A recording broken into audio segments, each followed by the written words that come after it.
Hi అండి. ఈరోజు నేను చేయబోయే రెసిపీ అందరికీ ఎంతో హెల్ప్ అవుతుంది అనుకుంటున్నాను. పల్లీలని ఇలా వేయించుకోవాలి. అలాగే కొంచెం కరివేపాకు వేసి వేయించుకోవాలి. పల్లీ పొడిలోకి వెల్లుల్లి రెబ్బలు చేసి పక్కన పెట్టుకోవాలి. కరివేపాకు పూర్తిగా వేగిన తర్వాత కొంచెం జీలకర్ర వేసి వేయించుకోవాలి. అలాగే కొంచెం చింతపండు వేసుకొని వేయించుకోవాలి.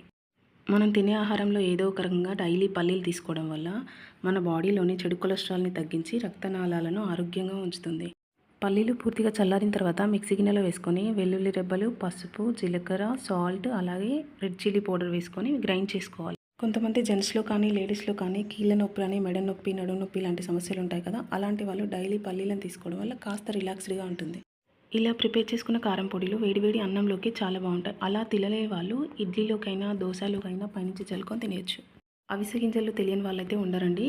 అవి ఎలా తినాలో తెలియని వాళ్ళు మాత్రం ఇలా కారం పొడిలా ట్రై చేసి చూడండి. అవిసె గింజలు ఒకటి ఇష్టపడని వాళ్ళ కోసం కొంచెం నువ్వులు కూడా యాడ్ చేసుకొని కారం పొడి ప్రిపేర్ చేసుకోవచ్చు. ఉప్పు, వాటర్ వేసి వేయించుకోవడం వల్ల పచ్చి వాసన లేకుండా పూర్తిగా వేగుతుంది. అవిసె గింజలు, నువ్వులు పూర్తిగా చల్లారిన తర్వాత మిక్సీ జార్లో వేసుకొని వెల్లుల్లి రెబ్బలు, జీలకర్ర, సాల్ట్, కారం వేసి గ్రైండ్ చేసుకోవాలి.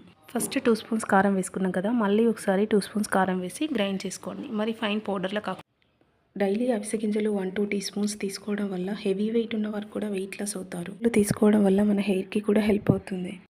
ఈ జనరేషన్ అంటే కానీ ప్రతి ఒక్కరు నాన్ వెజ్ అంటే పడి చేస్తున్నారు. చిన్న లేదు పెద్ద లేదు, పిల్లలు కానీ పెద్దవాళ్ళు కానీ ప్రతి ఒక్కరు ఇష్టంగా తింటున్నారు.